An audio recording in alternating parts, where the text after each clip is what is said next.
Ketika saya dulu punya uang, ya udah sedekah. Cuman ketika saya lagi dalam keadaan sempit dan saya harus mengeluarkan sesuatu yang harus saya keluarkan pada saat itu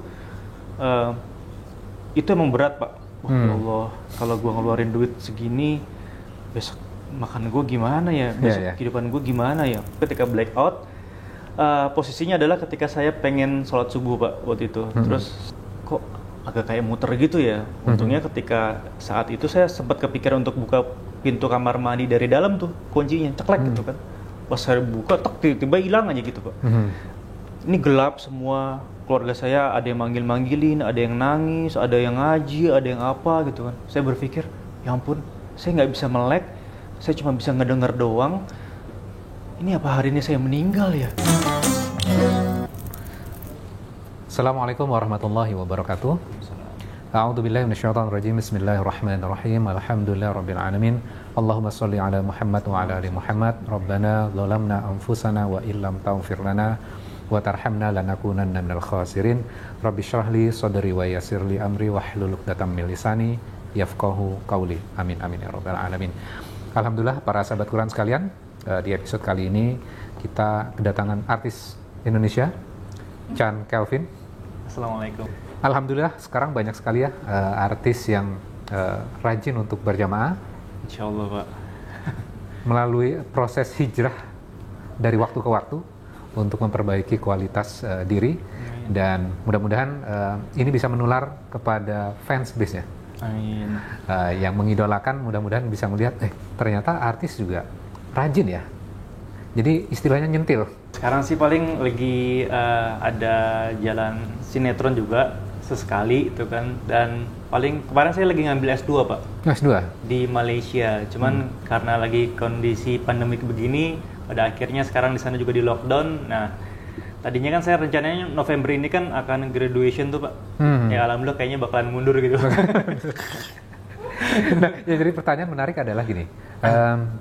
Biasanya kalau artis itu kan sudah mendapatkan pendapatan yang lebih dari cukup dibandingkan orang yang biasa ya. Insya Allah. Kenapa alasannya kok harus ngambil S2 lagi? Kalau gini, kalau saya sih berpikir apapun yang saya lakukan, yang pertama tuh saya harus suka dulu, Pak. Gitu kan. Saya mau syuting, saya harus suka. Saya kuliah, saya harus suka. Saya bekerja, saya harus suka gitu. Dan kenapa saya ngambil kuliah lagi ya, pada dasarnya saya suka, Pak. Jadi dulu saya S1-nya ngambilnya sarjana teknik industri. Sarjana teknik industri. Lulusannya kerjanya di industri hiburan gitu, Pak. Ya. S2-nya sekarang alhamdulillah saya ngambilnya Master of Business Administration gitu, insya Allah. Dan MBA ya. Karena misalkan nanti ada kesempatan saya ingin berbisnis ya, saya mau belajar teorinya sama insya Allah nanti dipraktikinnya secara di lapangannya nantinya gitu. Dan juga nanti mungkin belajar sama Bapak lah nanti. Dan modalnya dari artis ya? Insya Allah. Pendapatan dari artis. Oke. Nah, biasanya kita di dalam Quran Inspiration kita mempelajari Al-Quran, kemudian kita mencoba merefleksikan dengan kehidupan kita. Karena tujuan kita di dalam Quran Inspiration itu bukan blaming orang lain, tapi kita memperbaiki diri kita menjadi pribadi yang lebih berkualitas. Nah, tentunya yang kita pelajari adalah Al-Quran. Nah, kan kita harus suka dulu. Pasti Mas Chand Kelvin suka juga dengan Al-Quran kan? Insya Allah, pasti harus dong. Harus. Oke, makanya kita dipertemukan. Walaupun sebelumnya kita belum mengenal dekat, tapi Alhamdulillah Allah menakdirkan kita bertemu dan kita melakukan kajian di hari ini. Nah, kita akan belajar 2 ayat sekaligus. Kita akan belajar surat Al-Fatihah, dan ini adalah surat yang biasa kita baca ketika kita sholat tentunya. Kita akan belajar 2 ayat dan kita akan melihat korelasinya, kemudian kira-kira aplikasi dalam kehidupan kita itu apa. Saya baca dulu ya, nanti saya minta untuk baca terjemahannya. A'udzubillahi minasyaitonirrajim. Bismillahirrahmanirrahim. Ar-Rahmanir-Rahim, Maliki Yaumiddin. Yang Maha Pengasih, Maha Penyayang, pemilik hari pembalasan. Ya. Nah, ini kan kalau kita lihat terjemahannya begitu sederhana. Begitu sederhana. Tapi di dalam surat Al-Fatihah ini pack banget. Isinya maknanya dalam. Allah bercerita Ar-Rahman dan Ar-Rahim. Kemudian Malik Yaumiddin. Pastinya 2 ayat ini memiliki korelasi. Buang posisinya aja berdekatan ya. Apa sih korelasinya? Allah itu maha pengasih dan maha penyayang. Ar-Rahman itu sekarang. Ar-Rahim nanti. Jadi Allah berikan Ar-Rahman pada saat ini. Ar-Rahim itu bisa jadi di hari pembalasan kelak, baru Allah berikan. Kemudian Malik Yaumiddin, Allah yang memiliki hari pembalasan. Apa korelasinya dua ayat ini?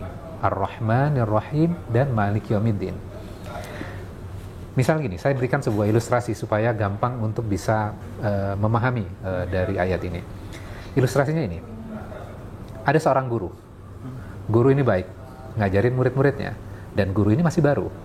Ketika datang pertama kali, dia tidak langsung mulai pelajaran. Guru ini adalah guru matematika, ngajak bermain. Wah, murid-murid tentunya seneng kan? Wah, guru kita baik banget nih, ngobrol asik, kasih permainan, dan kita nggak belajar. Keesokan harinya masih bermain juga, tidak ada pelajaran. Baru hari ketiga ada pelajaran. Kemudian sang guru ini mengatakan, yuk sekarang saatnya kita belajar. Ada murid di belakang, guru kita kan baik. Terus dia coret-coret tuh di dinding. Dia coret, temannya nyolek dia. Ada Pak Guru loh, sudah mulai pelajarannya. Udahlah, guru kita kan baik, pasti nggak akan marah, nggak akan negur kita kan. Gurunya kan baik, super baik kepada murid-muridnya.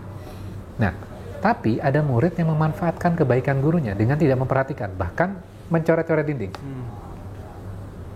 Oke, ilustrasi yang kedua. Ada seorang yang kaya, super kaya. Kemudian ada orang yang miskin. Dia tidak memiliki apapun. Rumahnya tidak ada, pekerjaannya nggak ada. Kemudian akhirnya dilihat oleh orang yang kaya ini, anak ini kayaknya potensi. Kamu ikut saya aja. Saya akan gaji kamu, saya berikan makan, saya berikan tempat tinggal. Kehidupan kamu akan cukup. Saya berikan kamar juga. Baju dan segala macam disediakan. Kemudian dia ikut. Setelah masuk ke ruangannya, ke rumahnya sangat besar, halamannya sangat luas. Kamu boleh tinggal di sini.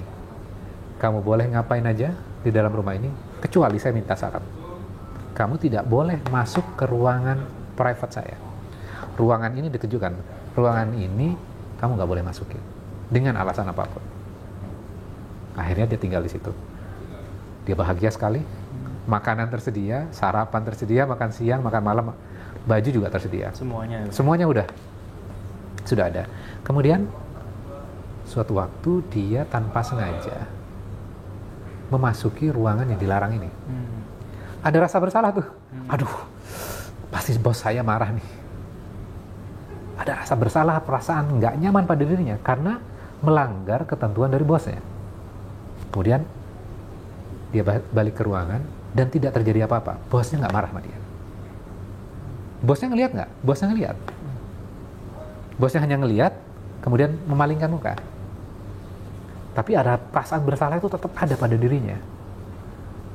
Kemudian beberapa saat kemudian dia berpikir, ruangan itu kayaknya bagus banget ya. Penasaran. Kalau saya masuk gitu loh, pasti ada sesuatu hal yang menarik di sana. Pas saya ngelihat waktu itu saja, ruangan itu luar biasa. Saya pengen masuk ke situ. Kemudian akhirnya dia sekarang sengaja memasuki area yang dilarang. Kemudian dia masuk ke situ. Kemudian dia menikmati area itu. Kemudian dia masuk ke ruangan itu. Kemudian bermain-main di situ. Kemudian menikmati sesuatu yang dilarang oleh tuannya ini. Dia balik ke ruangannya. Dan dia masih ada rasa bersalah pada dirinya. Tapi rasa bersalah yang kedua ini, setelah dia melakukan dengan sengaja, tidak seperti rasa bersalah yang pertama. Nah, kemudian 10 tahun kemudian akhirnya dipanggil. Itu bosnya juga tahu tuh, yang keduanya juga yang kedua tahu juga. Kemudian akhirnya dipanggil setelah 10 tahun kemudian. Dibuka catatannya, kamu tanggal sekian, jam sekian. Detail. Masuk ke ruangan saya. Dan saya lihat kamu ada ekspresi bersalah pada saat itu. Saya tahu itu. Saya tidak hukum kamu. Kemudian beberapa saat kemudian kamu masuk ke ruangan saya dengan sengaja. Bahkan kamu bermain-main menikmati sesuatu yang sudah saya larang. ada rasa bersalah memang. Tapi rasa bersalah kamu tidak seperti rasa bersalah yang pertama kali. Nah, ilustrasi ini tentang apa sih sebenarnya? Tentang diri kita. Kita kadang dalam kehidupan kita berbuat salah, berbuat maksiat. Ketika melakukan pertama kali, ada rasa bersalah tuh. Pasti. Benar nggak? Pasti. Iya. Aduh, kayaknya nggak enak ya. Entah kita berbohong, kemudian memakan harta orang lain, dan macam-macam. Berkata-kata yang kotor, melakukan sesuatu yang dilarang, atau kita meninggalkan sholat pertama kali misalnya. Ada rasa bersalah tuh, nggak nyaman banget. Kemudian akhirnya, yang kedua, kita melakukan hal yang serupa. Dan rasa bersalah itu mulai berkurang. Makin kita melakukan, makin berkurang terus. Ya kan? Nah, sesungguhnya Ar-Rahmanir Rahim Maliki Yaumiddin, Allah yang memiliki hari pembalasan. Bisa jadi ketika kita melakukan sebuah dosa, nggak terjadi apa-apa nih pada tubuh kita. Kehidupan kita normal. Callingan masih ada. Kehidupan kita masih sehat. Tabungan juga masih ada. Aktivitas juga masih berjalan normal. Keluarga juga masih oke. Nah, kita berpikir, wah saya berbuat maksiat nggak ada impact itu buat kehidupan saya, masih fine-fine aja. Allah bisa jadi akan menghakimi kita dan akan mengambil itu semuanya. Seperti laki-laki dari orang yang di pinggir jalan itu yang dipungut oleh orang yang kaya ini. Dihukum, diambil semuanya, kamu keluar dari rumah saya. Kamu tidak boleh membawa apapun. Allah juga bisa melakukan hal yang sama pada diri kita. Malik Yaumiddin, Allah yang memiliki hari pembalasan. Nah, dua ayat ini, Ar-Rahmanir Rahim, kadang kita memanfaatkan seperti ilustrasi yang pertama. Memanfaatkan sifat kasih sayang Allah, Allah punya Malik Yaumiddin loh. Jadi balance nih dua ayat ini. Nah, sekarang pertanyaan gini, yang bisa di-share buat para sahabat Quran, pernah nggak merasakan perasaan yang tadi ketika melakukan pertama kali sesuatu hal yang dilarang, ada perasaan gak nyaman tuh. Kemudian kita mencoba, aduh, enggak deh. Kemudian step berikutnya, kita melakukan lagi. Dan ada penyesalan lagi. Dan makin lama kita melakukan sesuatu yang dilarang, udah biasa rasa aja. bersalahnya hilang. Pernah nggak merasakan itu? Pernah? Pernah. Ya, apa ya? Iya sih Pak, saya beberapa kali, cuman pada akhirnya alhamdulillah kan memiliki lingkungan yang cukup bisa mengingatkan kan. Banyak teman-teman dari teman-teman kajian juga, juga banyak introspeksi diri juga, dan ya apa ya, mudah-mudahan bisa dijauhkan lah gitu kalau gitu-gitu. Tapi kalau misalkan kayak gitu Pak, ada kemungkinan nggak sih Pak kalau misalkan mungkin tidak dibalas di dunia, tapi kemungkinan untuk dibalas di akhirat itu mungkin ada nggak sih Pak kalau gitu? Ya, sebenarnya kalau di akhiratnya sudah pasti. Karena ayat itu berbunyi Malik Yaumiddin, Allah yang memiliki, Allah adalah Raja hari pembalasan. Jadi kan Allah yang akan menentukan segalanya. Sama kalau misalnya di dalam sebuah perusahaan, misalkan ada bos yang paling tingginya, terserah dia mau ngapain apa aja kan. Nah, Allah yang memiliki hari pembalasan, sudah pasti di hari pembalasan itu akan ditegakkan keadilan. Kalau di dunia kan, keadilan 100% nggak? Wah, sama sekali nggak ya. Maka dibutuhkan hari pembalasan. Untuk apa? Menegakkan keadilan. Jadi jangan dipikir kalau misalnya kita melakukan sesuatu yang zalim kepada orang lain, nggak akan dihukum. Itu pasti dihukum. Loh, sekarang kehidupan saya masih normal-normal saja. Banyak kok orang-orang yang jahat, tetap hidup enak, koruptor masih menikmati hasilnya. Duh, itu kan belum episode terakhir. Sama kalau misalnya sinetron. Iya benar. Ini kan belum episode terakhir. Ini baru episode pertengahan. Bahkan awal. Nggak lihat orang-orang yang sudah melakukan korupsi, mengambil harta orang lain, di endingnya kan nggak enak. Ini belum episode terakhir. Nanti akan timbul pertanyaan, kenapa sih nggak dihukum dari episode awal aja? Kenapa harus menunggu episode akhir? Nah, itu nanti ada penjelasannya di ayat yang di surat yang lain. Nah, sekarang kita fokus di ayat ini. Jadi memang rasa bersalah itu menjadi sesuatu yang harus kita jaga. Karena kalau rasa bersalah itu hilang, pastinya kan kita bisa menikmati sesuatu yang diharamkan. Apalagi di lingkungan artis ya. Iya. Godaannya pasti jauh lebih besar. dibandingkan misalnya di sebuah kampung, di sebuah daerah yang godaannya tidak begitu besar. Nah, gimana kiat Mas Chan nih untuk tetap istiqomah tuh?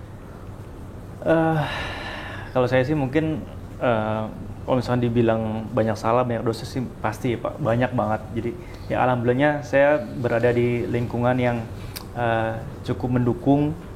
Saya ketemu dengan teman-teman yang brother villa kalau saya nyebutnya gitu kan, saling mengingatkan kalau misalnya kita salah satunya ada yang salah gitu kan. Karena apa namanya, saya juga sempat dengar ceramah dari beberapa ustadz kalau carilah teman-teman baik, teman-teman soleh sebanyak-banyaknya, karena kalau misalkan nanti suatu saat kita tidak ditemukan di surga, insya Allah teman itu akan cari kita dan kita akan ditarik ke surga gitu ya. Dan carilah sebanyak-banyaknya gitu.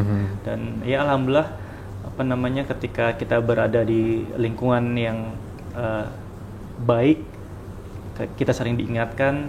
Jadi kalau misalnya kita lagi berbuat apa-apa diingetin, dan kita ketika lagi waktunya sholat, waktunya kita untuk beribadah, itu saling mengingatkan satu sama lain sih, gitu. Dan alhamdulillahnya gitu. Dan ketemunya adalah di masjid apa namanya, di lingkungan MNC ya? Iya, saya ketemu sama beliau ini juga apa namanya, habis sholat zuhur, Bapak bilang kan, ya kebetulan hari ini sebenarnya ada yang ngisi ceramah, tapi pada akhirnya hari ini nggak datang, mungkin saya mengisi dulu hari ini, kan sempet Bapak begitu kan beberapa kali, dan pada akhirnya saya sering dengerin Bapak gitu kan, Ba'da Zuhur, Masya Allah. Hari ini saya benar-benar masuk ke channelnya beliau, Masya Allah, luar biasa. Terima kasih loh udah datang. Oke, kita lanjutkan. Biasanya kan kita melakukan kajian ini berurut, tapi episode kali ini kita coba beberapa topik sekaligus. Nah, kita sekarang akan mengkaji surat Al-Kahfi. Surat Al-Kahfi ini adalah surat ke-18. Surat ke-18 ayatnya 46. A'udzubillahi minasyaitonir rajim. Bismillahirrahmanirrahim. Al-maluna wal banuna zinatul hayatid dunya wal baqiyatus solihatu khairun 'inda rabbika thawaban wa khairun amala. Nah, surat Al-Kahfi ini adalah surat yang Rasulullah mensunnahkan kepada kita untuk melakukan kajian, mengaji. Mengaji itu bukan hanya sekedar membaca ya, tapi melakukan kajian. Kita membuka Qur'annya, kemudian kita kalau belum paham Arabnya, lihat terjemahannya, kemudian kita mendengarkan kajian, kita coba internalisasi. Maka Rasulullah mengatakan, barang siapa yang mengkaji, membaca surat Al-Kahfi di hari Jumat, maka akan mendapatkan cahaya sampai Jumat yang akan datang. Nah, yang menjadi pelajaran menarik, kira-kira cahayanya dalam bentuk apa ya? Tentunya kan kita harus melakukan kajian, kemudian akhirnya kita paham sesuatu, kemudian kita aplikasikan dalam kehidupan kita. Nah, ayat 46 ini saya awali dengan sebuah pertanyaan dulu sebelum baca terjemahannya. Menurut Mas Chan, Kelvin, kalau misalnya ada seorang direktur di sebuah perusahaan besar, gajinya pasti gede, terus fasilitasnya juga pasti mewah, rumahnya besar, mobilnya pasti harganya di atas 1 M. Ketika melihat profil seperti ini, orang ini sukses atau tidak sukses? Sukses sih pasti. Sukses. Oke. Kemudian pertanyaan kedua. Seorang petani di sebuah desa, pendapatan bulanannya tidak menentu. Bisa jadi sawahnya menghasilkan, bisa jadi tidak. Rumahnya biasa saja. Terus anaknya juga, sekolahnya juga biasa saja. Perabotannya tidak mewah, kendaraan yang dimiliki adalah sandal, karena dia tidak punya motor, bahkan motornya nggak punya, kendaraannya sandal. Kalau itu kan tadi kendaraannya mobil mewah. Orang ini sukses atau tidak sukses?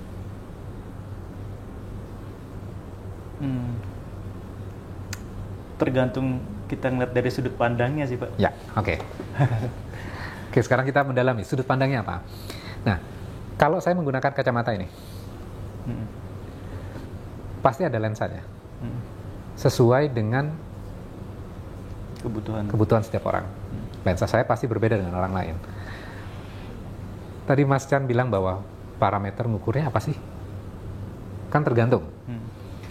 Kalau parameter yang kita gunakan adalah harta dan kekayaan, maka si bos tadi sukses. Ya. Kalau orang yang di pedesaan petani ini, kalau dari kacamata harta dan kekayaan, dia tidak. Iya, tidak. Oke. Nah, sekarang kita lihat parameternya apa yang harus kita gunakan supaya kita mendapatkan cahaya sampai Jumat yang akan datang. Nah, silakan dibaca terjemahannya itu. Ayat 46. Bismillahirrahmanirrahim. Harta dan anak-anak adalah perhiasan kehidupan dunia, tetapi amal kebajikan yang terus-menerus adalah lebih baik pahalanya di sisi Tuhanmu, serta lebih baik untuk menjadi harapan. Oke. Al-malu nawal banu nazinatul hayati dunya. Harta dan anak itu perhiasan dalam kehidupan dunia. Perhiasan kalau saya terjemahkan gini, aksesoris. Nah, aksesoris itu bisa ngukur orang nggak? Secara duniawi bisa. Ya. Kalau aksesoris ini sebenarnya kan namanya aksesoris bukan yang main ya. Tambahan kan sebenarnya. Aksesoris itu tidak bisa digunakan untuk ngukur. Yang bisa digunakan untuk ngukur apa? Wal baqiyatus sholihatu khairun 'inda rabbika thawaban wa khairun amala. Yang bisa digunakan alat ukurnya sebenarnya adalah kebajikan yang lebih baik di sisi Tuhanmu, amal soleh. Jadi kan ini kan dua lensa. Satu lensa adalah harta dan anak.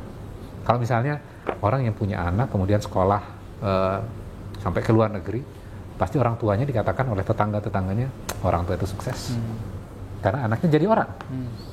Setelah kuliah dari luar negeri, balik ke Indonesia jadi bos atau punya perusahaan, maka dikatakan wah sukses nih orang tuanya.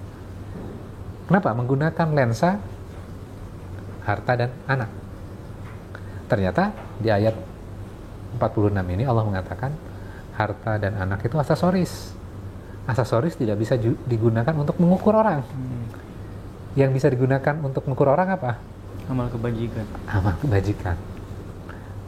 Makanya kalau kita lihat sekarang, katakanlah seorang direktur udah jadi bos, tantangannya beda lagi. Dia bisa ngontrol emosinya nggak? Suka marah-marah kepada anak buahnya nggak?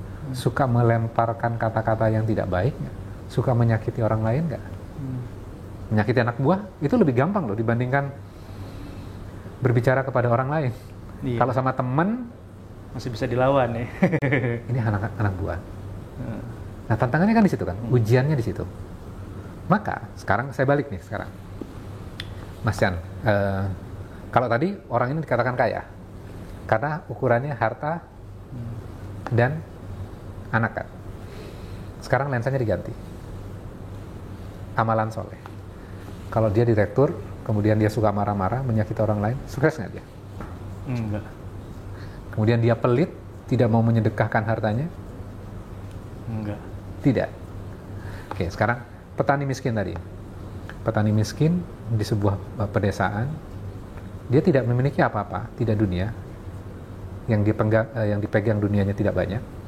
Tapi ketika di kampung, rajin sholat, kemudian sama tetangganya dia baik, membantu, ada apa-apa sama tetangganya dia rajin membantu. Amalan soleh nggak nih? Soleh. Sukses nggak dia? Sukses ya? Nah, ternyata ketika kita menggunakan Al-Quran untuk menjadi parameter kita, yang tadinya kita katakan sukses, ternyata sekarang ketika menggunakan Al-Quran, enggak ya.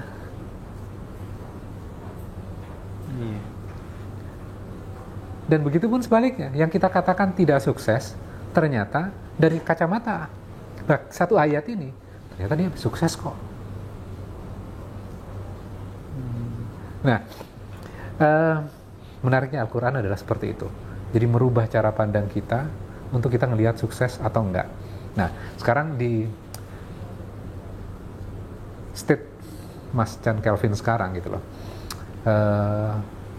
Gimana cara mengcombine ya antara sukses dari kacamata harta dan anak, karena ayat ini bukan menganjurkan kamu nggak boleh kaya loh. Muslim itu nggak usah kaya, miskin aja, enggak loh. Justru Muslim harus kaya ya. Muslim karena harus kita bisa beribadah dengan harta kita kan. Ya. Nah, hartanya kan harus digenggam. Untuk apa? Kita manfaatkan. Untuk apa? Jadi amal soleh kan. Jadi kita bencinya itu bukan kepada hartanya, tapi bencinya itu terhadap kesombongannya. Nah, cara Mas Kelvin untuk mengatur nih ritme antara harta, kemudian amal soleh, kesuksesan dan amal soleh, artis dan amal soleh itu gimana, Mas? Kalau saya sih, yang penting yang pertama, apapun yang kita lakuin, yang pertama niatin buat ibadah sih Pak. Jadi kita bekerja, kita niatin buat ibadah, kita dapat rezeki, ya insya Allah kita olah itu duit yang kita dapetin, gimana caranya biar duitnya kita itu tidak hanya habis di dunia, tapi bisa menjadikan kita punya tabungan di akhirat gitu. Jadi ya mungkin saya percaya kok kalau misalkan yang namanya sedekah itu tidak akan membuat kita menjadi miskin. Itu yang pertama. Karena tapi bersedekah dalam keadaan kita miskin ataupun sempit itu jauh lebih bagus. Dan itu pun saya pernah ngerasain ya Pak. Saya pernah ngerasain itu, mukjizatnya sedekah itu sangat luar biasa Pak. Jadi ketika saya dulu punya uang, ya udah sedekah. Cuman ketika saya lagi dalam keadaan sempit dan saya harus mengeluarkan sesuatu yang harus saya keluarkan pada saat itu emang berat Pak. Wah ya Allah, kalau gua ngeluarin duit segini, besok makan gue gimana ya, besok kehidupan gue gimana ya. Tapi kalau kita udah yakin nih Pak, kalau misalkan pertolongan Allah itu sangat dekat, itu saya pernah ngalamin Pak. Jadi ya udah hari ini pokoknya saya niatin buat ibadah ini, saya pakai duitnya deh. Duh, habis deh saya bayar itu di ATM, saya bener-bener wah tiris dah pokoknya gitu Pak. Tiris apa? Tiris tuh udah tipis banget ibaratnya gitu kan. Ya udahlah saya bismillahirrahmanirrahim, mudah-mudahan nanti diganti semua Allah. Tapi bener Pak, besoknya saya dapat kabar yang sangat luar biasa, saya dapat nilai kontrak yang sangat luar biasa juga, dan waktu itu langsung di DP-in Pak. Langsung masuk ya? Iya. Ke rekening. Jadi maksudnya dengan keadaan kita yang sesempit itu aja, Allah tahu loh kapan memberikan pertolongan terhadap umat itu, yang jelas kapan itu tahu dia. Gitu. Jadi intinya ya Allah, semenjak dari situ dan beberapa peristiwa sebelum-sebelumnya, saya percaya kalau pertolongan Allah itu sangat dekat, dan kalau sedekah itu emang tidak akan membuat kita jadi miskin, bahkan akan membuat kita justru lebih berkah hidupnya, dan juga kita memiliki rezeki yang cukup lah gitu. Iya. Nah yang menarik adalah kalau saya catat gini Mas Chan Kelvin ya, kapan sih kita bisa yakin, ya kan? Yakin itu kan kalau dalam bahasa agamanya kan iman. Iman itu kan tidak berhenti satu state ya. Kemudian dia bergerak terus. Bisa bergerak naik, bisa bergerak turun. Nah, kalau saya mencatat ini, kapan iman kita itu naik? Kalau kita sudah membuktikan. Benar nggak? Benar. Tadi kalau misalnya cerita, saya udah cobain kok. Ketika susah, saya sedekah dan itu balik. Benar. Pasti level keimanannya itu akan berbeda kalau misalnya kita belum coba. Benar. Kalau orang itu sudah membuktikan, pasti keyakinannya, imannya akan bertambah. Kalau orang yang baru, istilahnya baru mendengar gitu loh, oh ya sedekah itu dikala lapang dan sempit, kemudian kalau sempit ya sedekah gitu loh. Itu baru sebatas pengetahuan. Teorinya lah ya. Teorinya. Kemudian tugas kita kan menginternalisasi nih. Tadi Mas Chan, wah saya punya keyakinan kalau lagi susah, Allah tahu kok waktunya nolong kita itu tahu. Udah lakukan saja. Setelah melakukan, ada buktinya. Tapi ya awal-awal jangan berharap kapan akan dibalas, jangan berharap imbalan. Cuman kan Allah karena dia tidak membalasnya hanya berupa harta kan, tapi berupa apapun lah gitu. Ya. Rezekinya macam-macam. Macam-macam. Kemudahan, keluarga yang tentram itu kan kemudahan. Sehat? Benar, penting gitu. Penting. Makanya yang menarik adalah kalau kita kembali lagi dalam surat Al-Fatihah ya. Ihdinas siratal mustaqim. Tunjuki kami jalan. Biasanya kan kalau kita minta kan, kalau kita ke Bandung pasti kita mementingkan destinasi. Apa namanya? Tujuan kita. Bukan prosesnya. Tapi dalam surat Al-Fatihah kita minta apa? Tunjukkan jalan yang lurus. Kita minta ditunjukin jalan loh ya. Oh iya. Kita minta ditunjukkan jalan supaya apa? Kita terus berprogres terus. Nah, dalam kehidupan Mas Chan Kelvin nih, pernah nggak mengalami sebuah peristiwa kehidupan seseorang kan naik turun? ketika posisi turun, kemudian pick up-nya itu kapan? Kemudian pick up-nya adalah dengan kacamata parameter surat Al-Kahfi. Jadi bukan kacamata ukuran harta dan anak ya, dunia, tapi kacamatanya adalah amalan soleh. Kemudian akhirnya, waduh kayaknya ada sesuatu yang salah. Atau konsisten dari kecil itu sudah baik terus, kemudian ya udah sampai titik sekarang. Atau pernah mengalami sebuah titik di mana kita down secara religius, kemudian akhirnya bisa balik lagi. Apa ya? Atau kehidupan normal saja? Ya kalau misalkan naik turun pasti kehidupan ada lah Pak gitu. Cuman kalau misalkan saya mungkin kalau misalkan pengalaman seperti itu, salah satunya adalah dengan pernah saya kan dulu saya sering banget Pak kalau lagi bulan puasa tuh itikaf, tapi di Masjid Atin di Taman Mini, dan itu mungkin bisa dibilang itu adalah saksi bisu perjalanan kehidupan saya Pak. Jadi zaman saya masih belum apa-apa gitu kan, masih kemana-mana naik motor gitu kan. Itu mungkin salah satu yang menjadi saksi bisu saya. Jadi karena dulu saya pernah punya sahabat, dulu ketika lagi bulan puasa kita sering safari masjid Pak, pakai motor kemana-mana tuh. Jadi nikmat gitu. Jadi dari hari ini kita ke masjid mana nih? Masjid ini. Cuma kalau misalkan udah hari ke-10 terakhir kan rumah saya kan di daerah Pondok Gede kan, dekat sama Atin. Nah, ketika saya beribadah di sana tuh rasanya nikmat banget, dan itu kenapa tadi saya bilang saksi bisu. Jadi saya pernah gini Pak, ada pengalaman yang sangat mungkin bisa bikin motivasi, karena dulu saya pernah ke sana naik motor saya tuh Pak. Terus saya parkir di situ ada parkiran mobil yang 1 kosong, mobilnya nggak ada gitu kan, dekat-dekat tangga. Terus saya parkir motor dekat situ. Terus saya berdoa kan, waktu itu lagi malam ke-23 kalau nggak salah. Malam ganjil. Ya Allah, kalau misalkan emang saya dikasih rezeki sama Engkau ya Allah, saya pengen banget punya mobil ya Allah yang warnanya merah. Kalau misalkan saya dikasih mobil, insya Allah saya pengen parkir situ ya Allah. Demi Allah Pak, ini di tahun berikutnya pas lagi itikaf juga, saya benar-benar dikasih rezeki Pak sama Allah gitu. Bisa beli warna merah itu? Belinya warna merah yang saya suka mobilnya, dan kebetulan parkiran itu tuh kosong Pak gitu. Saya nangis Pak di tahun berikutnya, ya Allah Kau maha baik ya Allah, aku minta ini dikasih ya Allah gitu. Jadi ya mungkin itulah yang membuat menjadi kita menjadi lebih berintrospeksi diri, menjadi kita selalu ingat sama Allah. Mungkin kalau misalnya kita berbicara tadi tentang Al-Kahfi ini kan ukurannya tidak tentang harta Pak, cuman dengan apapun yang ditunjukkan oleh Allah itu pada akhirnya membuat tidak hanya harta Pak, sesuatu yang menggugah di dalam hati saya, dalam kehidupan saya pun pada akhirnya berubah juga Pak. Oh ternyata Allah tuh baik ya, kalau kita berusaha, berikhtiar, berdoa, Allah nggak akan merem kok. Allah pasti akan ngebantuin kita kok gitu. Saya berpikirnya ya Allah. Jadi intinya selalu berpositif thinking sama Allah aja lah gitu. Oke. Menarik. Nah, satu bagian nih sebagai penutup ya. Masih di Al-Kahfi ya. Al-Kahfi ayatnya ayat 98. Karena di dalam Al-Kahfi itu ada 4 story, 4 kisah. Nah, ini adalah kisah yang terakhir tentang Zulkarnain. Zulkarnain itu di ayat 98 itu mengatakan qala hadza rahmatum mir rabbi. Ini adalah rahmat dari Tuhan. Nah, kita harus baca beberapa ayat sekaligus sebelumnya. Bercerita tentang apa? Ini PR ya, nanti silakan dibaca sendiri. Siapa Zulkarnain itu? Allah tidak ceritakan. Lokasinya di mana? Terus pertanyaan kita.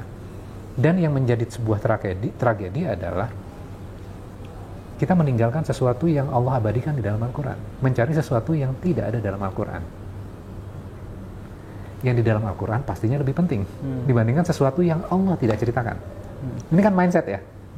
Seringkali kita tertarik dengan sesuatu yang tidak ada dalam Al-Quran, kemudian sibuk berantem dengan sesuatu yang Allah tidak ceritakan. Kalau itu penting, pasti Allah ceritakan. Itu kan logiknya. Nah, di dalam surat Al-Kahfi ini tidak diceritakan siapa Zulkarnain. Intinya bahwa sederhananya gini, Zulkarnain itu pergi ke timur, ke barat, kemudian menegakkan keadilan. Kemudian akhirnya sampai di sebuah daerah di mana antara dua gunung. Jadi jalur yang di antara dua gunung. Dan penduduk itu selalu dizolimi sama Ya'juj dan Ma'juj. Dan akhirnya minta tolong kepada Zulkarnain. Engkau kan memiliki power, bangunkan dinding buat kami. Akhirnya Zulkarnain membangunkan dinding. Kokoh, kuat, infrastrukturnya keren. Dan Ya'juj dan Ma'juj tidak bisa lewat di situ. Setelah terbangun semuanya, Zulkarnain mengatakan, ini adalah rahmat dari Tuhanku. Dia tidak claiming, ini keberhasilan saya loh. Kan saya bangun. Tapi mengatakan kepada kaumnya itu, yang minta tolong sama dia, ini adalah rahmat dari Tuhanku. Kemudian beberapa ayat kemudian, Allah menceritakan, kami perlihatkan ayat 100 itu, perlihatkan neraka jahanam dengan jelas pada hari itu pada orang kafir. Siapa orang kafir itu? Kok tiba-tiba bahas tentang orang kafir? Dijelaskan lagi, orang kafir itu adalah orang yang mata hatinya dalam keadaan tertutup, tidak mampu memperhatikan tanda-tanda kebesaranku, dan mereka tidak sanggup mendengar. Terus dijelaskan lagi, maka apakah orang kafir menyangka bahwa mereka dapat mengambil hamba-hambaku menjadi penolong selain aku? Nah, korelasinya dengan story Zulkarnain apa? Karena ayatnya berurutan. Logikanya gini, ketika dalam kondisi lemah, orang ditolong oleh orang yang memiliki power, biasanya cenderung apa? Mengatakan apa? Terima kasih. Terima kasih ya, kalau nggak ada sampean, kalau nggak ada bapak, pasti saya nggak selamat. Kemudian habis itu, Zulkarnain mengatakan, ini adalah rahmat dari Tuhanku. Kemudian habis itu bahas tentang orang kafir. Siapa orang kafir?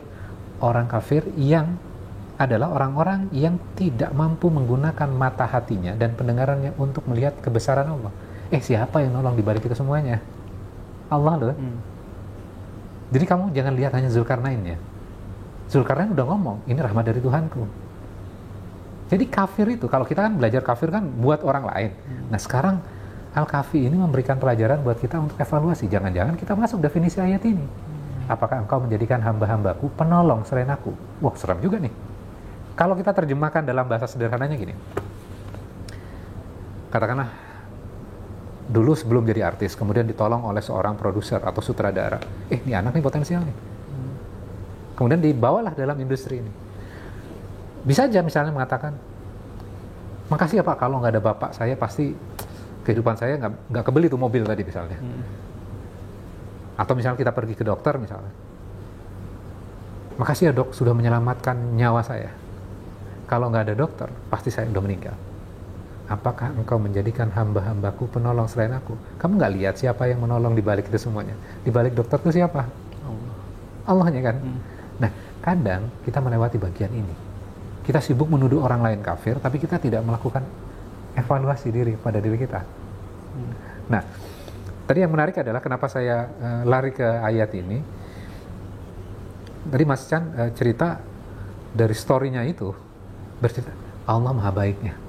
Jadi yang dilihat itu adalah Allahnya, bukan hambanya. Nah, gimana caranya menempatkan gitu ya? Cara menempatkan supaya kita melihat Allahnya tuh dalam kehidupan Mas Chan dalam aktivitas sebagai seorang artis dan seorang pembelajar ya. Insya Allah.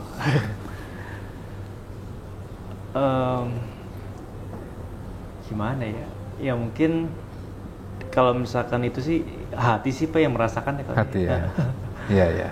Kadang-kadang kalau misalkan itu tidak bisa diungkapkan. Kadang-kadang kalau misalnya kita udah memiliki ketenangan dalam beribadah, dalam hidup, ketika kita memiliki masalah, kita bisa berkeluh kesah dengan nangis gitu kan, minta tolong sama Allah, dan juga dikabulkannya juga dengan apa yang kita butuhkan, apa yang menurut Allah perlu gitu kan. Itu mungkin menjadi sesuatu yang berbeda lah Pak, mungkin kayak gitu lah. Nah, di sesi terakhir ini ada pertanyaan Mas Chan, saya tadi dititipin, sebentar saya cari dulu. Ini dari para sahabat Quran yang nanya, Mas Chan udah 2 kali dilangkahin adik buat menikah. Mas Chan selalu ada buat keluarga. Ini dari fans berarti nih. Gimana kok bisa bersabar? Langsung pecah tawanya. Tadi serius ya. Langsung batuk deh. Jadi iya Pak, saya dilangkahi 2 kali sama adik saya. Jadi yang kedua, alhamdulillah sekarang hampir punya anak kedua. Yang ketiga udah punya anak juga gitu kan. Dan saya juga 2 kali lah dilangkahin. Udah 3-0 nih, hampir 3-0 karena udah mau punya anak lagi gitu kan. Saya sih berpikir ya jodoh rezeki maut semua kan diatur sama Allah gitu kan. Dan mungkin sekarang saya dikasih kesempatan buat beribadahnya dengan kerja dulu, dengan kuliah dulu, mungkin dengan kajian dengan Bapak juga gitu kan, dan juga hal-hal yang lain gitu. Kalau saya berpikirnya saya menjalani apa aja sih yang terbaik yang di depan mata lah gitu. Tapi kalau misalkan itu sih ya emang sih kalau misalkan dibilang masalah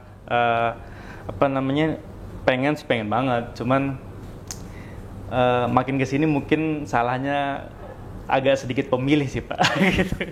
Tapi saya percaya kalau misalkan manusia itu nggak ada yang sempurna, tapi saya percaya kalau misalkan insya Allah nanti saya akan dikasih calon istri yang terbaik lah sama Allah. Gitu. Doain Pak. Pengen nanya aja, kalau tadi kan mobil bersungguh-sungguh tuh. Iya. Apa namanya doanya dengan spesifik. Kalau buat pasangan spesifik seperti itu nggak? Spesifik Pak, langsung salah ngomong. Iya Pak, harus dong Pak, karena kan saya pengennya kan buat sekali seumur hidup begitu Pak. Yeah. Pengennya yang terbaik gitu. Amin, kita bantu dengan doa ya. Amin. Gitu Pak. Oke, terakhir nih. Tadi Mas Chan sebelum sesi kita bercerita pernah mengalami blackout ya di kamar mandi. Karena ada sebuah asam lambung dan akhirnya pingsan. Kemudian bercerita ketika pingsan tetap bisa mendengar orang yang bersuara, menangis dan segala macamnya. Secara hati itu merubah nggak cara kehidupan kita, Mas Chan setelah mengalami itu? Oh iya Pak, jadi ini mungkin sekarang kalau misalkan teman-teman ngelihat saya dalam keadaan yang agak keringet dingin nih Pak sekarang. Jadi asam lambung saya emang hari ini lagi agak kumat juga gitu kan. Dan waktu itu ketika blackout, posisinya adalah ketika saya pengen sholat subuh Pak waktu itu. Terus saya mencoba untuk nyalain keran, mau wudu Pak. Tapi ketika saya lagi nyalain keran, kok agak kayak muter gitu ya. Untungnya ketika saat itu saya sempat kepikiran untuk buka pintu kamar mandi dari dalam tuh, kuncinya ceklek gitu kan. Pas saya buka, tiba-tiba hilang aja gitu Pak. Jadi mandi itu 15 menit sebelum subuh, karena waktu itu di rumah masih pada tidur gitu kan Pak. Atau pada ngelihat saya, pada panik gitu kan. Dan yang ketika saya dengar waktu itu, ini gelap semua, keluarga saya ada yang manggil-manggilin, ada yang nangis, ada yang ngaji, ada yang apa gitu kan. Saya berpikir, ya ampun, saya nggak bisa melek, saya cuma bisa ngedengar doang. Ini apa hari ini saya meninggal ya? Gitu. Wah saya Pak, dalam hati saya manggil-manggil, la ilaha illallah, saya nyebut, Allahu Akbar, segala macam gitu kan. Saya pengen nyautin itu ibu saya, adik saya, semua yang pada nangis gitu, tapi saya nggak bisa Pak gitu. Jadi saya berpikir, ya Allah, kalau misalnya emang hari ini saya meninggal, jadiin saya meninggal dalam keadaan husnul khotimah ya Allah. Karena kan sekali lagi pengen sholat subuh ya Allah gitu kan, saya berpikir gitu. Udah, akhirnya alhamdulillahnya saya waktu itu baru sadar meleknya itu jam 6 Pak kalau nggak salah gitu. Jam 6 kurang lah gitu. Itu tuh udah agak terang Pak. Habis itu pas saya ditabok-tabokin kan, saya dipencet-pencetin semua segala macam. Pada akhirnya saya melek tuh Pak. Tapi saya masih diem Pak. Segini aja. Chan, Bapak kan Chan, semua tuh pada nangis Pak di bawah. Cuma bisa ngeliatin gini doang nih. Ya Allah, ini masih hidup apa enggak ya nih? saya pikir saya udah nggak ada tuh Pak, karena semua pada nangis. Saya cuma bisa melek gini doang nih Pak, saya nggak bisa ngapa-ngapain. Udah, saya takut banget gitu. Dan ya mungkin ketika saya udah agak mulai sadar gitu kan, saya langsung kayak buru-buru tayamum semampu saya. Saya langsung sholat dengan isyarat Pak waktu itu.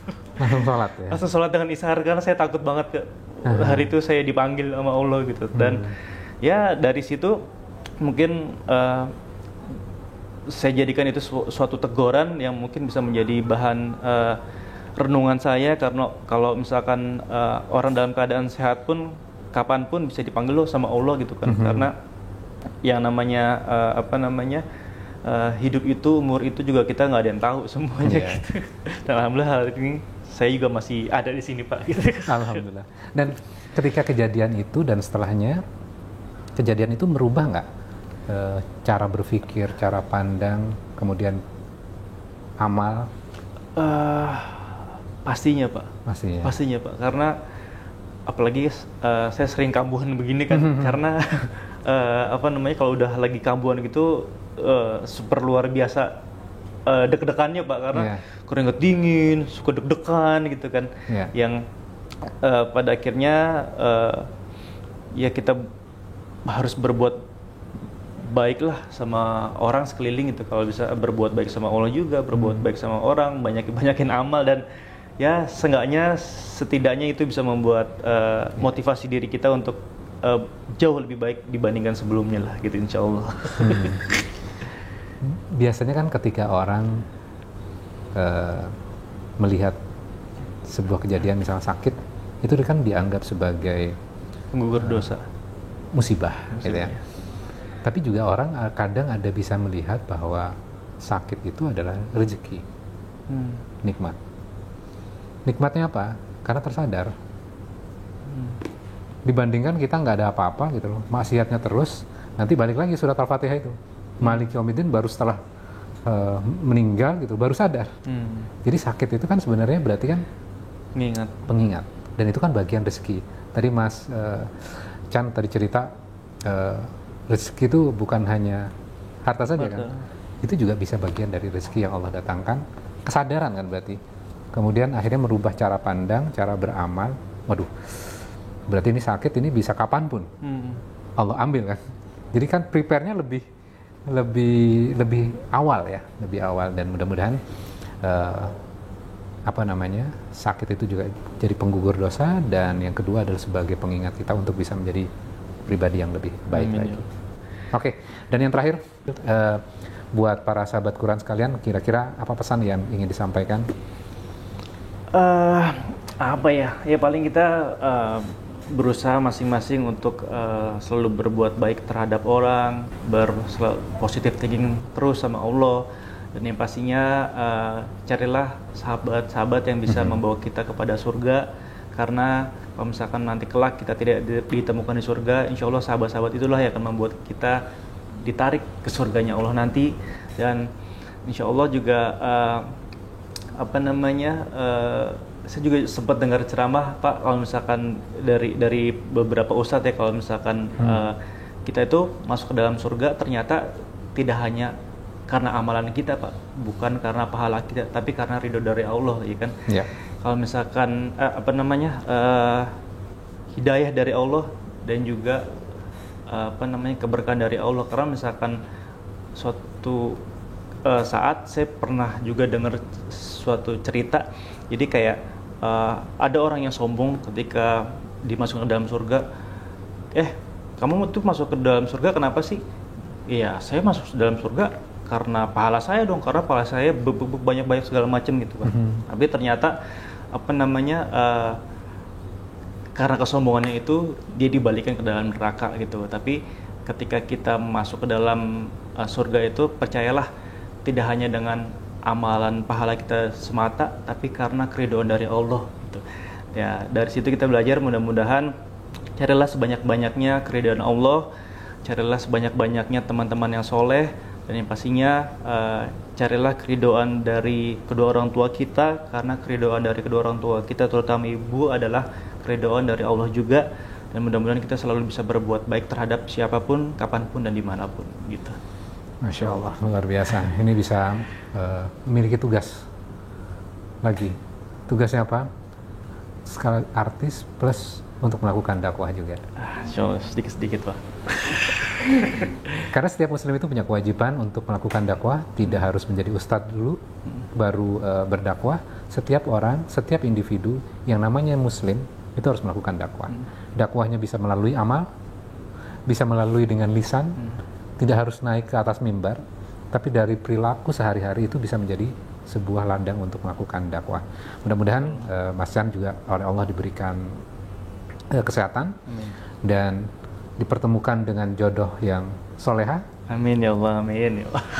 Yang sama-sama taat beribadah kepada Allah dan saling mendorong untuk melakukan banyak ibadah, dan insya Allah juga menjadi keluarga yang sakinah dan diberikan keturunan yang soleh dan soleha. Amin. Supaya menjadi amal. Amin. Menjadi amal dan tidak kalah 3-0 ya. Iya benar. Udah Pak. Udah 3-0. Sudah 3-0. Jangan sampai 4-0 ya. Iya benar Pak. Dan terima kasih buat para sahabat Quran sekalian yang sudah bergabung dengan kami, dan mudah-mudahan tayangan ini bermanfaat buat kita semuanya. Dan mohon maaf jika ada kesalahan dari saya pribadi, kemudian dari tim juga. Dan saya juga Chan Galvin. Dan kita akan bertemu di episode yang akan datang. Demikian, wassalamualaikum warahmatullahi wabarakatuh.